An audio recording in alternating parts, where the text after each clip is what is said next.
वो नहीं चाहते हैं कि जो लोग कुछ समय पहले तक नीचे बैठते थे, अब वो उनके साथ बराबर से आकर के बातचीत करें, बराबर से आकर के कुर्सियों पर बैठे और संसाधनों पर अपना हिस्सा क्लेम करें। उन्होंने अब इस पे हमला करना शुरू किया कि ये लोग जो अब धीरे-धीरे संसाधनों पे कब्जा करने लगे हैं, एक आदिवासी जो है राष्ट्रपति बन रही हैं और लोग कोई मुख्यमंत्री बन रहा है, अधिकारी लोग बन रहे हैं, वो उनको नहीं पच रहा है।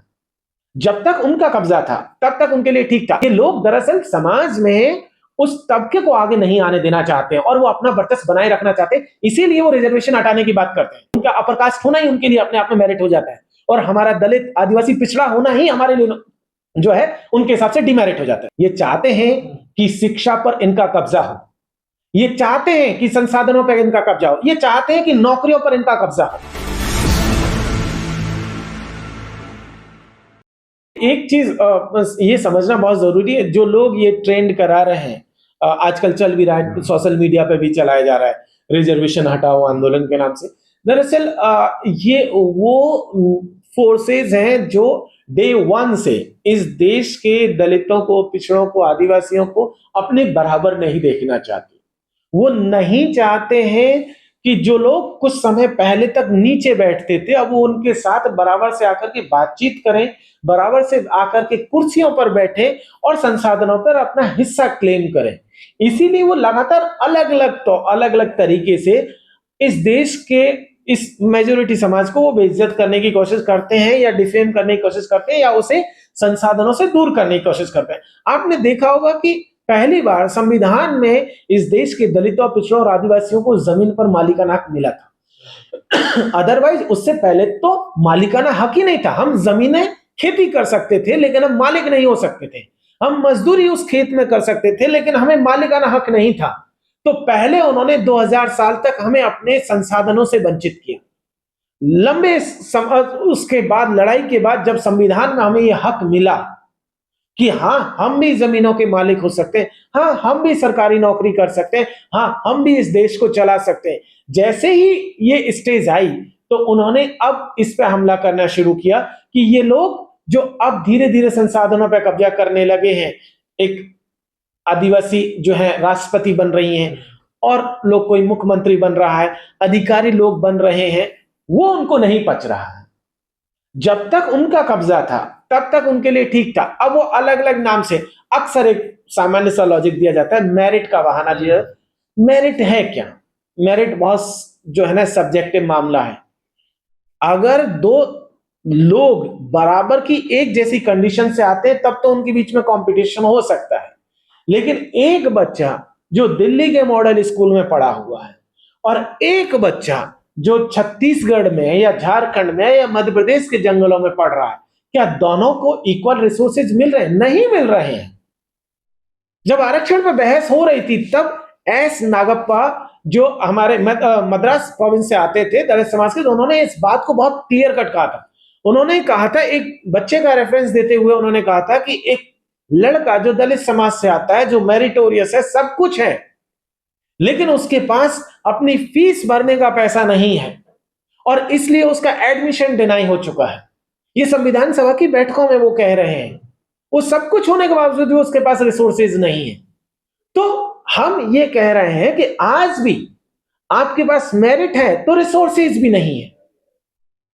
और वो लोग जिस मेरिट का हवाला देते हैं, उन्हें लगता है कि दिल्ली में या इलीट क्लास के बीच में ही मेरिट है, लेकिन ऐसा नहीं है। इस देश में अगर आपका परसेंटेज से तय होता सब कुछ, तो इस देश में जो हर साल जो लोग क्लास में टॉप करते हैं, तो उन्हीं को मुख्यमंत्री हो जाना चाहिए था, उन्हीं को प्रधानमंत्री हो जाना चाहिए था। फिर क्यों हमने एक 8वीं और 10वीं पास व्यक्ति को प्रधानमंत्री बनाया हुआ है? तो ऐसे में ये लोग दरअसल समाज में उस तबके को आगे नहीं आने देना चाहते हैं और वो अपना वर्चस्व बनाए रखना चाहते हैं, इसीलिए वो रिजर्वेशन हटाने की बात करते हैं। रिजर्वेशन हम भी कहते हैं हटा दो, कल हटाओ, आज हटा दो। आप साथ साथ जाति भी खत्म कर दीजिए और जाति के नाम पर होने वाला उत्पीड़न भी खत्म कर दीजिए। आए दिन जाति के नाम पर इस देश में प्रतिदिन आप देखेंगे तो कहीं ना कहीं किसी न किसी हिस्से में किसी न किसी को प्रताड़ित किया जा रहा है। वो सामान्य व्यक्ति हो, वो सरकारी अधिकारी हो, हर एक व्यक्ति जो इस सेक्शन से आता है, बहुजन समाज से आता है, प्रताड़ना का शिकार है। शायद ही इस देश में कोई ऐसा व्यक्ति होगा दलित, पिछड़ा, आदिवासी समाज का जिसने जीवन में कभी प्रताड़ना नहीं झेली होगी।